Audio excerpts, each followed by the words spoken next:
Good morning વિદ્યાર્થી મિત્રો. આજે આપણે કાલનો જે કન્ટિન્યુ ટોપિક હતો ફંક્શનનો એને આગળ વધારીશું. બરાબર, ગઈકાલે આપણે 2 ટોપિકને જોયા. હવે આજે આપણે કન્ટિન્યુ ત્રીજો ટોપિક જોવાનો છે. તો ત્રીજા નંબરનું જે ફંક્શન છે તેનું નામ છે expressing manner of an action and making supposition about it. Okay, તો આ જે ફંક્શન છે એનો યુઝ ક્યાં થાય છે એ સર્વપ્રથમ આપણે જોઈએ. તો આ ફંક્શનનો જે ઉપયોગ છે એ એક વ્યક્તિ બીજી વ્યક્તિની જેમ જ્યારે કાર્ય કરતી હોય, મીન્સ કમ્પેરિઝન જેવી વાત છે.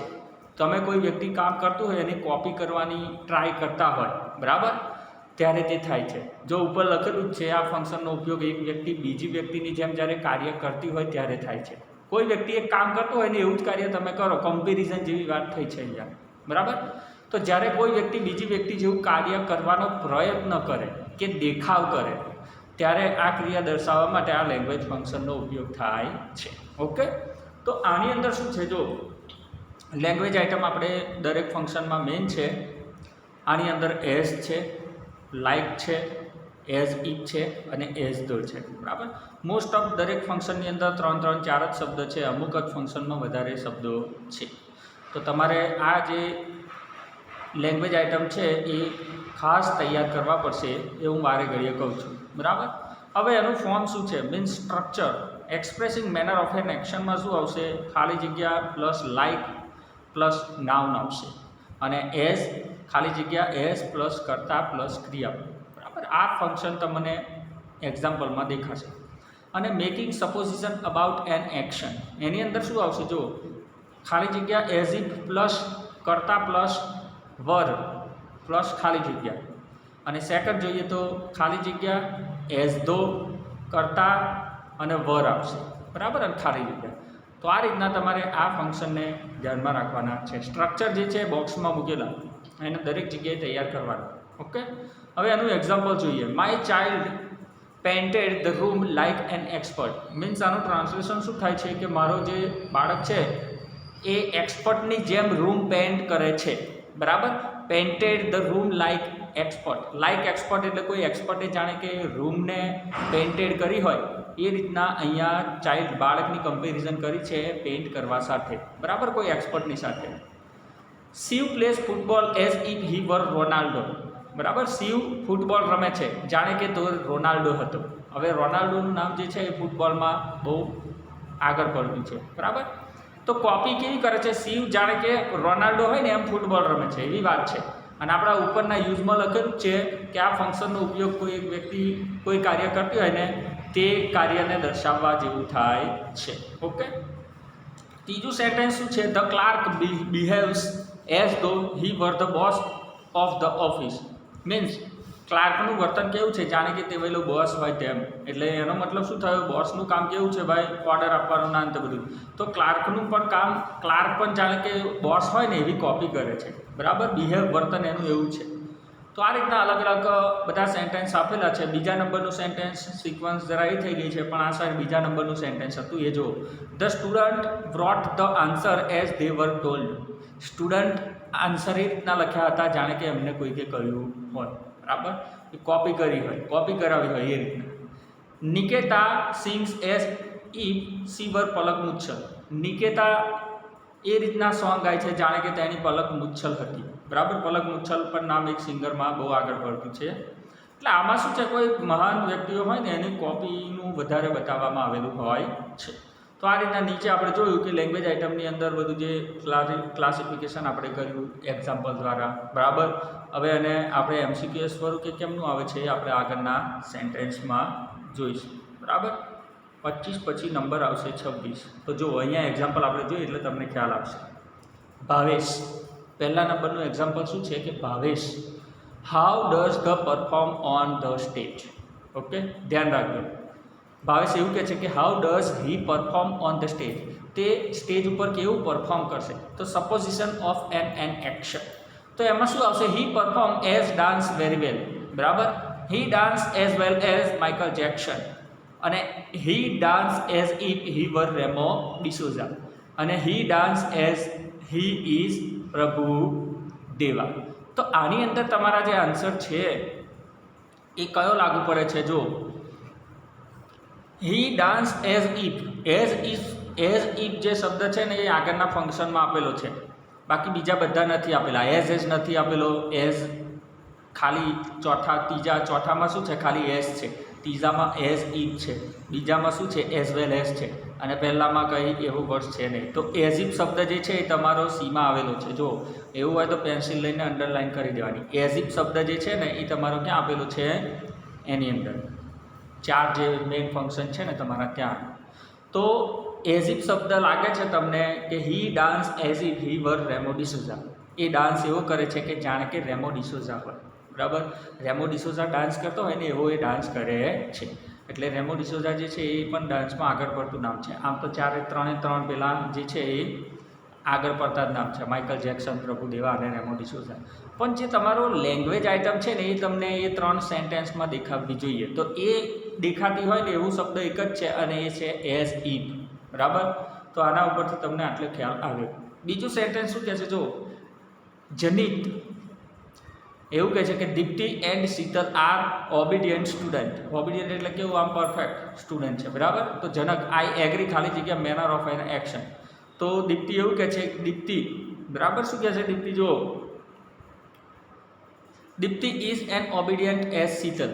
એઝ શબ્દ આવ્યો છે, એઝ છે. જો પણ એઝ જે છે ને એ પોઝિટિવ ડિગ્રી બતાવે છે, જ્યારે આપણે અહીંયા એનો ઉલ્લેખ કરેલો છે નહીં, એટલે એ નહીં આવે.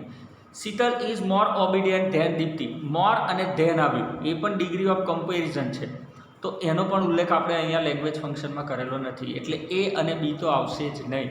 બરાબર, હવે ડિગ્રી ઓફ કમ્પેરિઝનનું તમારી પાસે નોલેજ હોવું જોઈએ. 3 પ્રકારની ડિગ્રી છે: પોઝિટિવ ડિગ્રી, કમ્પેરેટિવ ડિગ્રી અને સુપરલેટિવ ડિગ્રી. પોઝિટિવ ડિગ્રીમાં એઝ આવે, કમ્પેરેટિવ ડિગ્રીમાં ER ધેન આવશે, અને સુપરલેટિવ ડિગ્રીમાં ધ EST આવશે.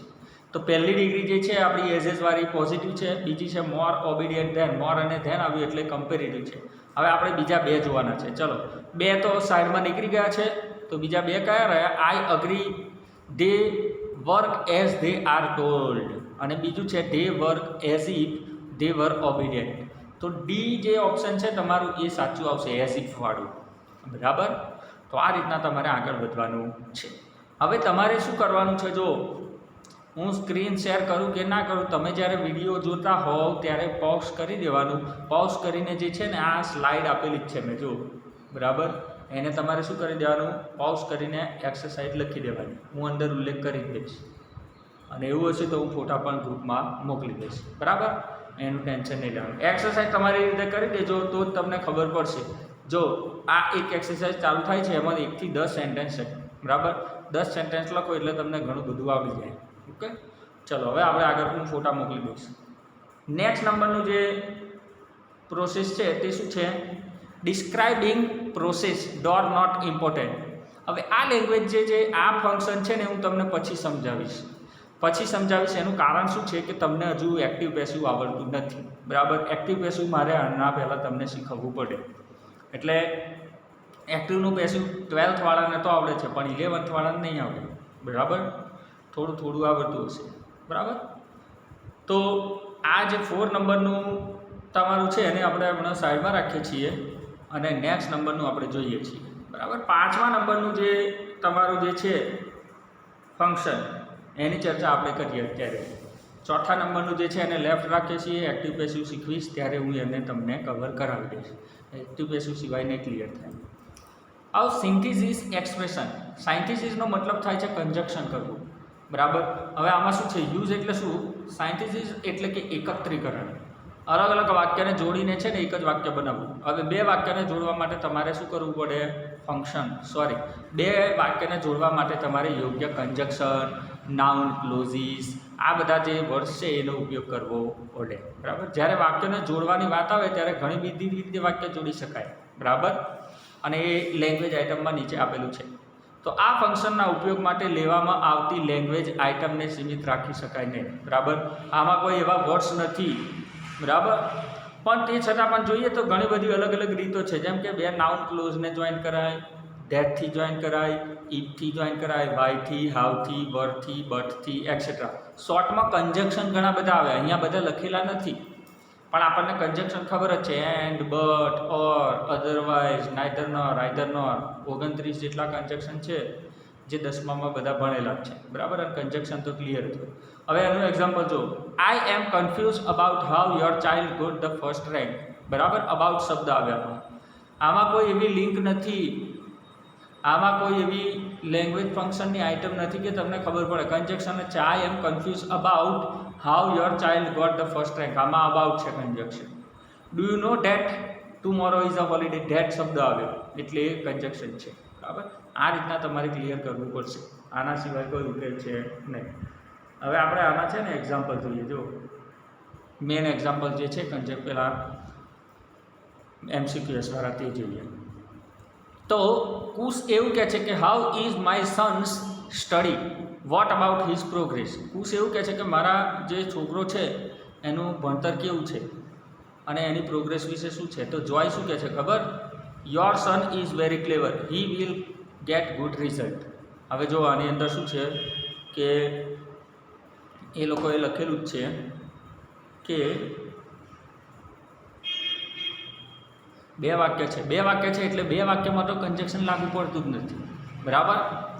બે કન્જક્શનમાં વાક્ય લાગુ પડતું નથી, કારણ કે કન્જક્શન હોય ને તો વાક્ય કેવું હોય, જોઈન હોય. જ્યારે અહીંયા તો બે અલગ અલગ વાક્ય છે એટલે એ તો આવશે જ નહીં. બીજામાં પણ એવું છે, your son should work hard, full stop છે, અને we can't expect more from him, એટલે અહીંયા પણ કન્જક્શન નથી લાગુ પડ્યું.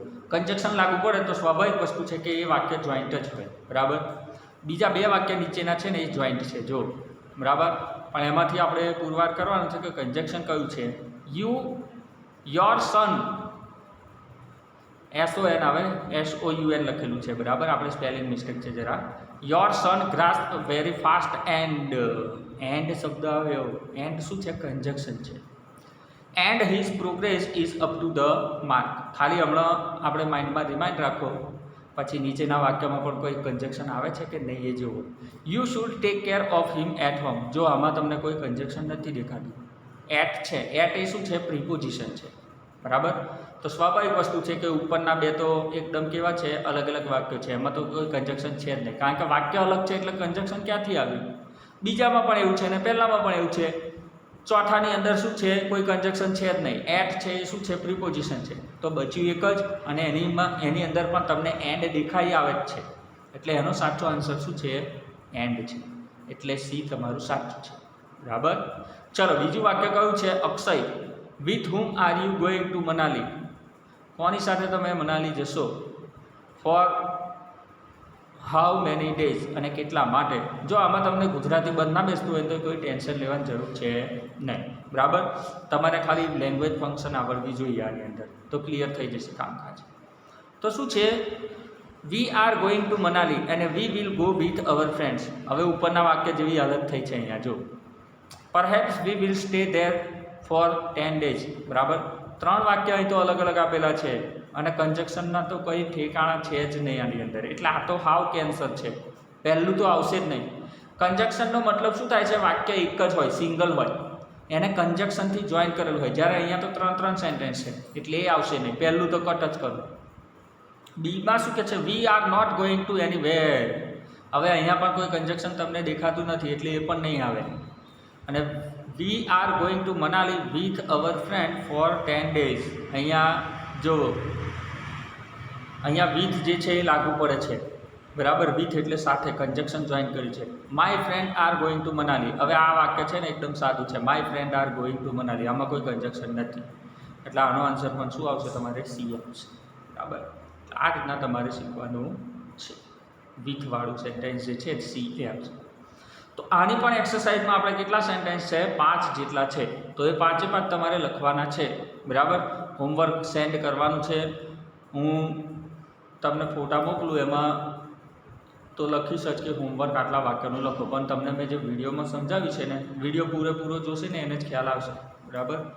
પછી હોમવર્ક કરવાનું જ્ઞાન નહીં મળે, બરાબર. તો અહીંયા આપણે આ રીતના 2 ફંક્શનની ચર્ચા કરી. હવે બીજા જે ફંક્શન છે એની પણ ચર્ચા આપણે આજે કન્ટિન્યુ કરવાની જ છે, પણ એને આપણે નેક્સ્ટ વિડીયોમાં કવર કરવાનું છે, બરાબર. એટલે આ ફંક્શનના છે ને 2 ફંક્શનના ભાગની અંદર વિડીયો તમારા 15-15, 20, 15-14 મિનિટના બનશે. તો તો અહીંયા 14 મિનિટ 15 મિનિટ થઈ છે એટલે તમારું જે બીજું ફંક્શન છે કન્ટિન્યુ એ નેક્સ્ટ વિડીયોમાં આવશે, બરાબર, તમારે જોયા કરવાનું છે. ચાલો આપણે અહીંયા સ્ટોપ થઈએ છીએ, તમને એક્સરસાઇઝ કહે છે એ મુજબ લખવાની.